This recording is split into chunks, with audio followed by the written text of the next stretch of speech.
minha mensagem de hoje tem por tema a dor da remoção.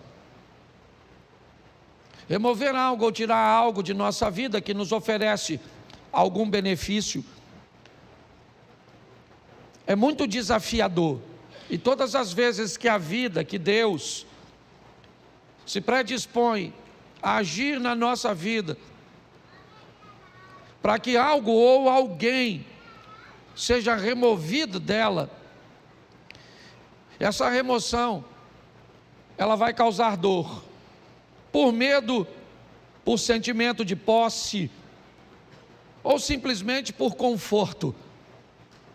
Normalmente as pessoas não têm dificuldade, principalmente na igreja. Você quer colocar alguém num cargo, ninguém normalmente não te pergunta por que você está colocando essa pessoa no cargo. Aliás, ela é até perfeitamente capaz de entender que ela só está sendo colocada nesse cargo porque Deus a colocou naquele local. Mas se você precisar remover essa pessoa do cargo, normalmente ela quer uma série de informações, de justificativas para cujas quais ela está sendo removida, retirada de uma função, porque na maioria das vezes, quando algo precisa ser retirado da nossa vida, essa remoção, ela vai nos trazer algum desconforto, alguma dor. Porém, nós precisamos entender que depois que sai da nossa vida aquilo que tem que sair, só então estaremos prontos para avançar para a próxima fase. Quando nós somos capazes de entender isso, fica mais suave, menos doloroso ver pessoas partirem, ver empregos ficarem para trás, ver situações cujas quais achávamos vantajosas, expressivas e significativas partirem. Às vezes sequer elas ficam por muito tempo, porque não é o nosso destino, é apenas uma fase da nossa vida. A Bíblia inúmeras vezes nos dá exemplos sobre isso. Quando nós vemos a história da mulher de Ló, o que ela tem? Ela tem um apego àquilo que está ficando para trás. Ela está sendo arrancada, removida de sua casa, de seus pertences. Ela só está saindo basicamente com a roupa do corpo. Então a dor dessa remoção, o apego àquilo que ela está deixando para trás, faz com que ela olhe para trás, mesmo diante de uma ordenança de cuja qual ela não deveria fazer isso, ela faz desobedecendo, e sabe o que acontece? Ela não tem mais futuro, ela é paralisada por aquilo. Aquela é uma situação que a paralisa. Mas pastor, muitas vezes nós precisamos retornar, precisamos dar uma olhada, sim, mas não precisa ser num looping onde você retorna onde estava. O movimento pode parecer o mesmo, nós podemos fazer isso numa espiral, onde você volta ao mesmo lugar que estava antes, somente não é na mesma altura. Volta, mas você sabe, quando um avião pequeno, ele precisa decolar num ambiente montanhoso, você sabe o motivo pelo qual o avião do grupo Mamonas Assassinas colidiu com a Serra da Cantareira? Porque ele não tinha força suficiente para decolar como um jato. Não havia nele potência o suficiente para alcançar uma altura. O piloto deveria ter decolado utilizando um sistema de espiral. Decolaria mais baixo, então retornaria e ganharia altura para que conseguisse transpor aquele obstáculo, aquela serra. Quando a vida vai tirar algumas coisas de nós, e ela precisa tirar, e é isso que eu vou te mostrar em 3 exemplos, nós precisamos estar preparados para lidar com essa dor da perda, da separação, com a remoção, né, de algo ou de alguém que precisa ser retirado da nossa vida, porque senão nós não vamos transicionar de fase. Há quanto tempo você não muda de fase na sua vida?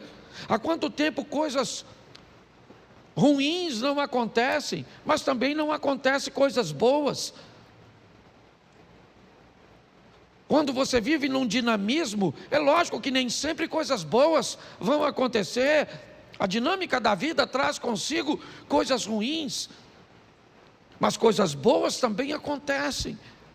E nós vamos vivendo e crescendo, evoluindo. Mas se nós não soubermos lidar com essa situação, nós vamos ter problemas. O primeiro texto que eu quero usar é um exemplo disso num milagre. Segundo o livro dos Reis, capítulo 4, verso de número 4. Põe para mim na tela, por favor. Segundo o livro dos Reis, capítulo 4, verso 4. Depois entra em casa, fecha a porta atrás de você e dos seus filhos, e derrame o azeite em todas aquelas vasilhas, e ponha à parte as que forem ficando cheias. Preste atenção na exposição desse milagre, no que a Bíblia está narrando. O milagre está acontecendo, mas todas as vezes que uma botija de azeite se enche, o que esta mulher tem que fazer é retirar esta botija, colocar uma outra no lugar e colocar essa botija para trás. Então, enquanto essa está enchendo, assim que essa enche, ela remove essa e coloca essa para que se encha. Me parece que a visão é basicamente a mesma. Aconteceu, está tudo certo, e agora o que eu faço? O que aconteceu agora é passado. Eu tenho que voltar para o ambiente onde as coisas acontecem, e não utilizar o verbo no passado. Eu tenho que entender isso. Nós não podemos ficar vivendo, né, a mesma estação o tempo inteiro. Então aconteceu, tá bom, foi bom ou foi ruim, passou, eu tenho que estar pronto para a próxima fase. Quando não lidamos muito bem com isso, nós podemos ter sérios problemas. E o primeiro é o pai da fé, Abraão. Presta atenção nesse texto aqui, coloca Gênesis 13, verso 14. Gênesis 13, 14, dá uma olhada. 14, por favor, e não 4.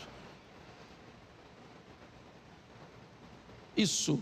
O Senhor diz a Abrão, depois que Ló separou dele, ou se separou dele: olha para mim. Tera tem 3 filhos: Abraão, Naor e Harã. Harã se casou e teve um filho chamado Ló. E logo em seguida Harã acabou morrendo. Tera deixa Naor em Ur e sai com Abrão, com Ló, com Sarai, a esposa de Abraão, em direção a Canaã. Mas eles fazem uma parada em Harã e permanecem ali um tempo. Ali, o pai de Abraão, Tera, acaba morrendo. O que Abraão tem agora é apenas seu sobrinho Ló. É apenas um sobrinho. Ele não está mais em Ur, não. O texto é claro. Todos os restantes, né, ou as pessoas restantes, acabam ficando em Ur. O único que está caminhando com Abraão é Ló. Quando Deus aparece a Abraão e diz: Abraão, sai da sua terra e da sua parentela, ele não está em Ur, ele está em Harã. Note bem, a terra dele não era Harã, a terra era Ur, mas Deus está dizendo para ele, se ele está ali, naquele momento, aquela terra é a terra dele. Deus está dizendo para ele, ó, essa terra onde você está vivendo, ela é sua no momento, ela é o lugar que você está.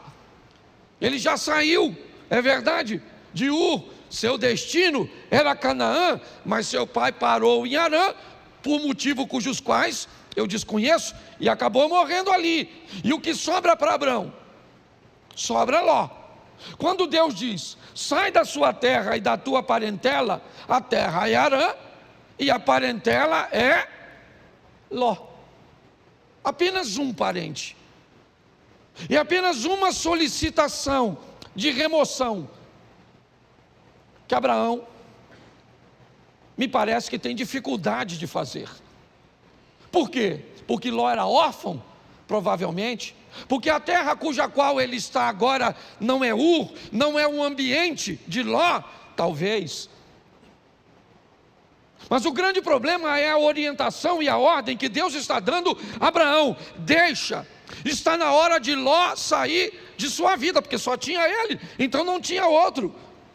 Note que é apenas uma coisa, e apenas uma pessoa, mas olha o estrago, o atraso, o prejuízo que desobedecer uma orientação do Altíssimo pode trazer para a trajetória de uma vida. Por que Abraão provavelmente tem medo, insegurança de deixar Ló para trás? Porque se ele deixa Ló, o argumento dele vai se solidificar em Eliezer, o Damasceno. Já que ele não pode ter filho, pelo menos que ele deixe sua herança para um sobrinho, que ele o adotou. Pelo menos é alguém de seu sangue. E parece que Abraão está preso nisso. Na hora de remover Ló é muito doloroso. Por quê? Porque ele é a minha segurança no que diz respeito ao futuro. Se não for ele, como é que vai ser?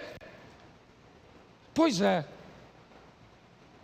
Às vezes quando Deus quer remover algumas coisas cujas quais somos apegados demais, sem ela não veríamos uma saída. O que eu vou fazer? Como é que vai ser? É a única coisa que eu tenho, é a única corda que eu tenho para me segurar. E Abraão leva Ló com ele. Ele não consegue se apartar de Ló. E eu confesso a vocês que fora a sensação de ver seu sobrinho enriquecer, Ló não traz mais nenhuma alegria para a vida e ministério de Abraão. Nenhuma.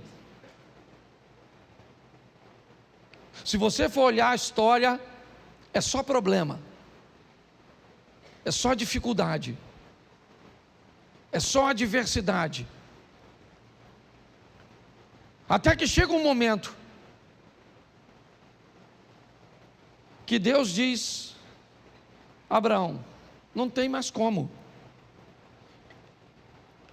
E aí entra o verso, coloca o verso 13 por favor, desse texto.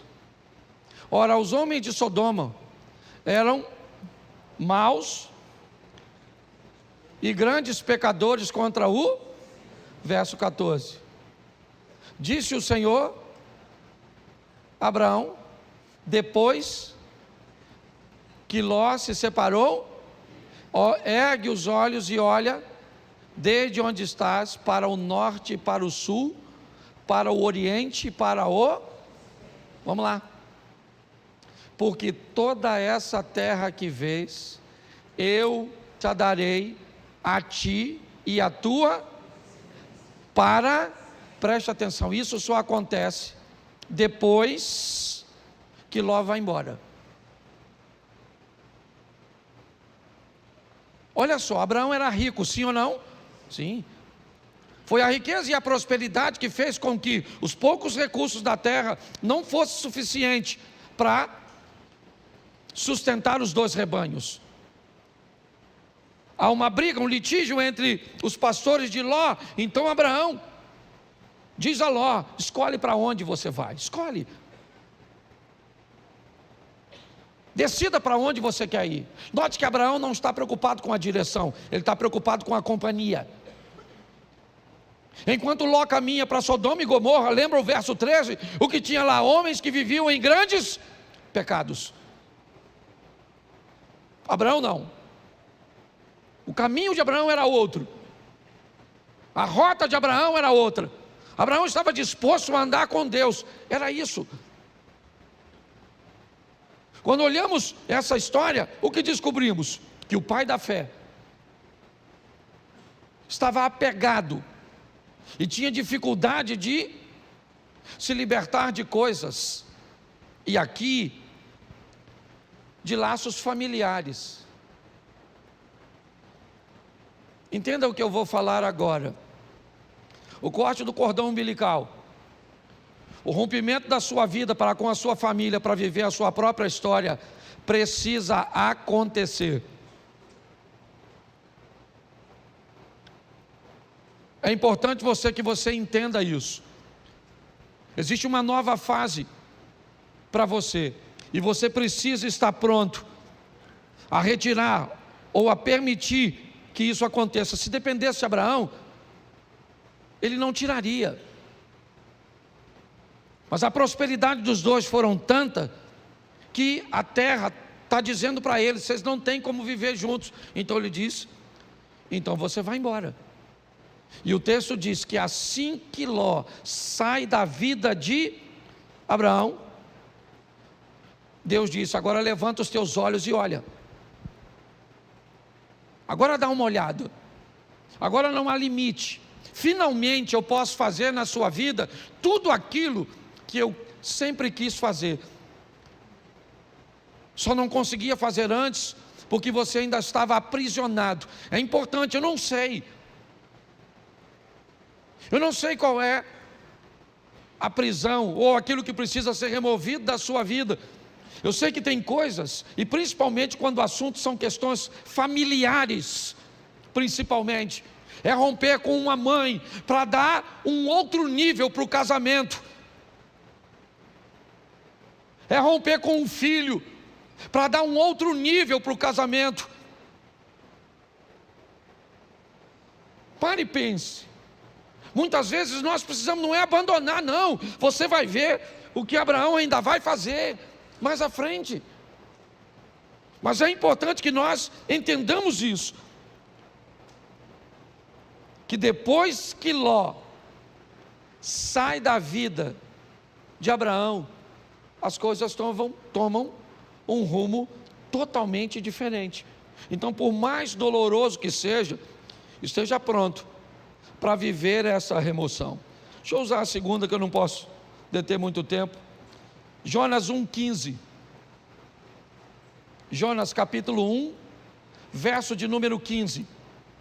Levantaram Jonas e o lançaram ao mar, e cessou o mar da sua fúria. Preste atenção. Um barco está para afundar, e Jonas está nele. Qual é o problema da tempestade? É Jonas. Qual é o motivo de tudo aquilo que está acontecendo? É Jonas. Por que Jonas está ali? Porque o capitão do navio está ganhando dinheiro com Jonas. Jonas está ali porque comprou uma passagem. Jonas está ali porque tinha uma grana para comprar uma passagem para entrar nesse barco. Mas ele é um desobediente, está certo? Mas ele está trazendo dinheiro. Mas eu não sei quem ele é, tudo bem, não quero saber. Ele está trazendo uma grana, ele está trazendo uma lucratividade, e pautado nessa lucratividade, eu não sou capaz de selecionar quem entra na minha vida. Deixa eu fazer uma pergunta para você: quanto custa para entrar na sua casa? Quanto custa para entrar na sua família? Quanto custa? Qual é o preço de um ingresso da sua intimidade? Pare e pense. Por causa da entrada de Jonas, o capitão do navio, que não é profeta, ele não desobedeceu a Deus, não. Ele cometeu algum pecado quando vendeu o ingresso do barco dele para o Jonas? Sim ou não? Claro que não. Mas não interessa, tem alguém dentro da vida dele, tem alguém dentro do barco dele que está trazendo aquela tempestade. É só uma questão de tempo até ele afundar. Você sabe o que ele faz, o capitão do navio? Ele pega toda a carga e joga fora. Ele precisava perder a carga? Não, o problema era a carga, o problema era Jonas. Mas ele perde a carga. Porque pessoas perdem aquilo que não precisava perder, quando não querem tirar o que precisa ser retirado. Você não quer tirar esse comportamento? Então tá bom. Perde o casamento, perde a intimidade, perde a paz. Mas sabe por que Jonas saiu do barco? Porque o capitão procurou. O capitão está procurando, me parece alguma coisa para jogar fora. O que ele quer é aliviar o barco, já perdeu a carga, é verdade, mas a tempestade continua, então ele vai no porão, ele desce no porão do navio. Eu já falei isso aqui, ele desce no porão do navio, e lá no escuro do porão, deitado num lugar, está o Jonas. Porque aquilo que às vezes vai te levar para o fundo, não está na luz no convés, está no porão, escondido, quietinho. O que ele está estabelecendo em você, um comportamento, uma postura comportamental, que destrói seus relacionamentos, que impede você de ter relacionamentos sadios. Mas quando ele procura, a Bíblia diz: aquele que pede recebe, aquele que busca, acha. Então ele não está buscando, ele achou, pegou o Jonas, levou o Jonas no convés, o interrogou, e Jonas disse: não era para eu estar aqui, era para eu estar onde? Em Nínive, cumprindo a minha missão. Mas eu desci a Jope, peguei, certo? Comprei um ingresso, uma passagem, entrei no seu barco para ir para Tarsis, para a Espanha. E agora? A tempestade está lá, Jonas diz que ele é o culpado. Mas e agora? O texto diz que o capitão está com medo de jogar Jonas fora. Quem é esse cara? Não é quem ele é a missão que ele precisa executar. Não tem a ver com ele, é com o propósito de Deus na vida dele. Ele se torna importante por causa do propósito. E aquele homem olha e diz: eu não vou remover esse cara do meu barco, eu estou com medo de jogar esse cara fora. Eu jogo esse cara fora e, não quer jogar? Então tá bom. Eu sei o que é isso muito bem. Eu trabalhei 12 anos numa empresa, foi lá que meus filhos nasceram. Lá eu me casei, eu não tinha um carro, eu usava o carro da empresa. Tudo girava em torno daquele lugar. Eu não sabia viver, não havia nenhum outro ecossistema que eu conseguia enxergar, sabe, para me prover de um futuro. Não tinha. Não havia possibilidade, eu não conseguia enxergar. Eu sei hoje que existia, tanto existia que eu estou onde eu estou, mas na época eu não via. Eu estava totalmente apegado, e Deus usando todas as estratégias para me remover. Ele me tirou com mão forte de um lugar que eu não queria sair. Eu não estava vivendo em pecado, não, eu só não estava onde Deus queria que eu estivesse. Mas aqui eu não quero falar de Jonas, eu quero falar do capitão. É ele é o foco da minha mensagem, porque é o barco dele que vai afundar. Por quê? Porque tem alguém que não deveria estar na vida dele, na casa dele, na empresa dele, nos negócios dele, no ministério dele. E agora ele tem que jogar Jonas fora. Sabe o que ele tem? Medo. Medo de jogar. Só que ele não vê outra situação. Ele tem que jogar Jonas fora. Verso 15: e levantaram a Jonas e o lançaram e cessou a sua. Aí ele foi lá, mergulhou no mar, pegou a carga toda, trouxe de volta para o navio, e seguiu direitinho, sim ou não? Não. Precisava ter perdido a carga se tivesse jogado Jonas? Sim ou não? Mas perdeu a carga porque não achou o Jonas. Então fala para quem está do seu lado: acha o Jonas.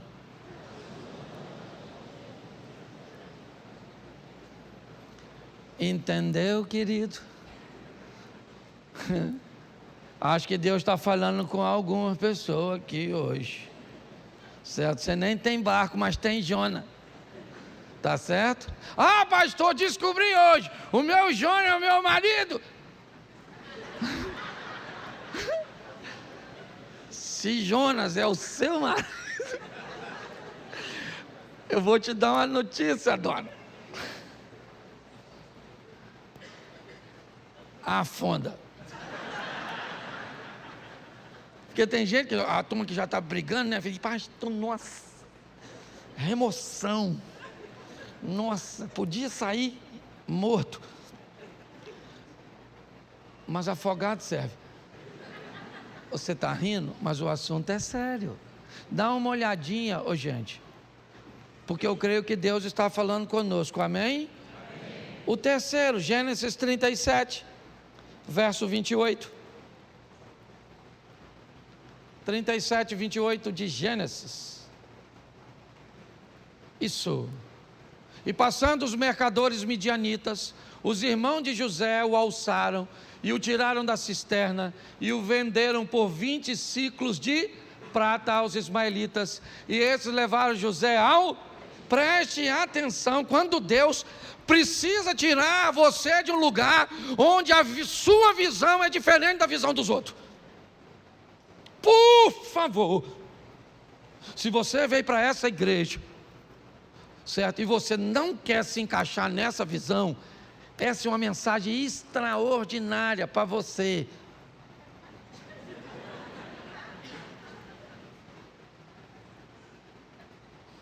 O José é um cara que ele vê o mundo, as coisas, ele aspira, seu comportamento é diferente de seus irmãos. Não cabe. Eu não estou dizendo que Rubem, Simeão, Levi, Isacar, Zebulun, Gad, Azer, Naftali, certo? Eu não estou dizendo que eles estão errados. Eu estou dizendo que há uma visão diferente. E Deus então vai remover José. Sabe o que ele é? Irmão dos caras. Sabe, ele vai ser vendido como? Repita comigo, é melhor ser um escravo na mão de estranhos do que irmão de uma família de invejosos. O dono do escravo, ele quer o quê? O que ele quer com o escravo? Ele quer o quê? Lucrar, sim ou não? Então, para o dono do escravo, quanto mais ele lucrar, melhor. O que o escravo vai fazer lá na frente, se o escravo amanhã se tornou governador do Egito, o cara não quer saber. O que ele quer saber é o quanto ele ganhou quando vendeu o escravo. Mas um ambiente de invejoso, ele está preocupado com o que você pode se tornar no futuro. É isso que vai incomodá-lo. Então o propósito, enquanto o dono do escravo não se preocupa com o escravo amanhã, desde que tenha ganho com ele, o invejoso não, ele se preocupa totalmente com amanhã, com aquilo que você pode se tornar. Porque na verdade, na maioria das vezes, todo mundo quer ver você bem, desde que não seja melhor do que ele. Na maioria das vezes é assim que funciona. José precisa ser removido daquele lugar. Não cabe ali. Mas pastor, fique tranquilo. Essa é uma questão de família, e uma família bem organizadinha. Não esqueça que esse cara, ele é bisneto de Abraão, sim ou não? Isso. Ele é filho de Jacó, que é filho de Isaac, que é filho de Abraão. Essa é uma história sensacional no que diz respeito à família. Por quê? Porque José é vendido pelos irmãos aos ismaelitas e vai para o Egito, como nós lemos o texto. No Egito, então, ele se torna governador e depois de anos, seus irmãos vêm morar numa terra que ele conquistou para seus irmãos. Olha só, nessa história, os irmãos de José cabem na vida de José naquele momento que ele está lá? Sim ou não? Não. Mas quando ele migra para o Egito e se torna governador, quem é que vem morar com ele? Os irmãos. Tem gente que não cabe na sua vida hoje, mas vai caber. Tem ambientes que hoje precisa ser retirado de você. Talvez porque você não tem habilidade para lidar com ele. Mas todas as vezes que Deus quer remover isso, ou quer remover algo, alguém da nossa vida, se esse ambiente, se essa pessoa nos traz alguma vantagem, nós vamos ter sérios problemas. Isso aconteceu com Abraão, como eu citei aqui para vocês. Isso aconteceu com aquele homem que teve seu navio ameaçado porque alguém não devia estar lá, e mesmo na hora de remover foi desafiador. E para José também foi difícil ver seus irmãos ficarem para trás e ele ser vendido. Hoje, o que eu entendo aqui para todos nós é que algumas coisas precisam ser retiradas, removidas. Essa palavra veio a mim quando eu ouvi aquela ministração na Slavec, onde aquela ideia de graça que me trouxe até aqui foi ampliada, não diminuída, ampliada. É uma nova fase. É importante que nós venhamos a respeitar o tempo da mudança. É um grande desafio para nós. Eu não sei se você sabe, mas a história de Abraão começa com 75 anos de idade. Isaac nasce, Abraão tem 100 anos. Foram 25 anos depois. Ele teve que vivenciar tudo aquilo. Talvez por isso ele seja chamado o pai da fé. Hoje, muitas vezes, Deus tenta remover coisas tão pequenas.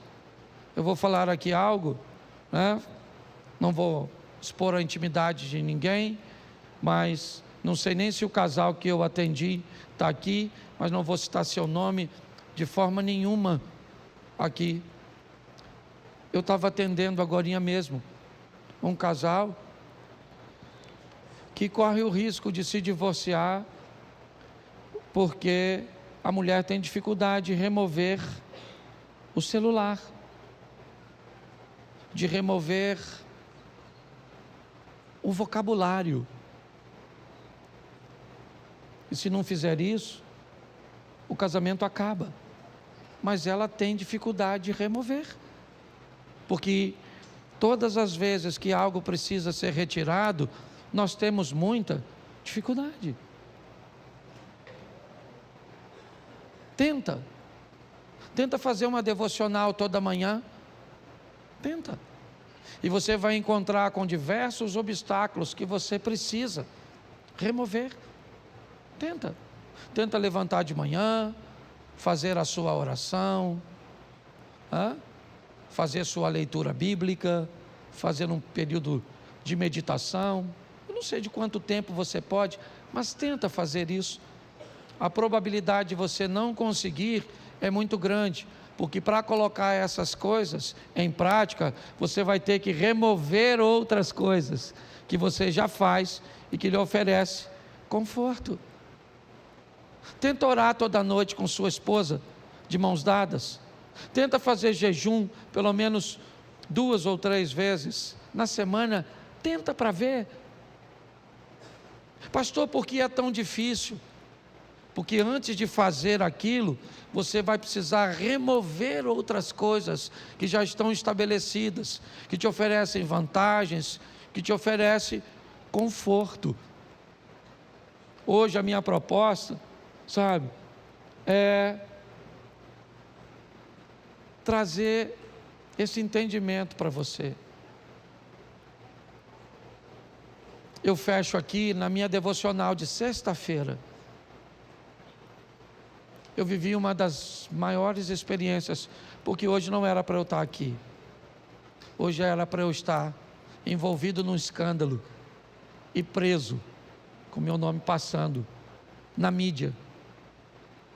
Mas por causa da minha devocional, e eu tenho certeza, uma oração tão simples que eu fiz naquela manhã, me deu condições de chegar no lugar 20 minutos antes e resolver um problema que ia acabar com a minha vida. Você sabe quantos minutos eu orei naquela sexta-feira? Talvez de 5 a 7. Sabe aquela oração que você levanta e entrega o dia? Sabe, Senhor, toma esse dia, toma isso, toma aquilo, oro para o fulano, para o ciclano, aquela coisa. Então eu vou falar uma coisa para vocês. Para ter bons hábitos, nós vamos ter que remover os ruins. E se você achar que não consegue fazer isso, vai continuar com os ruins mesmos.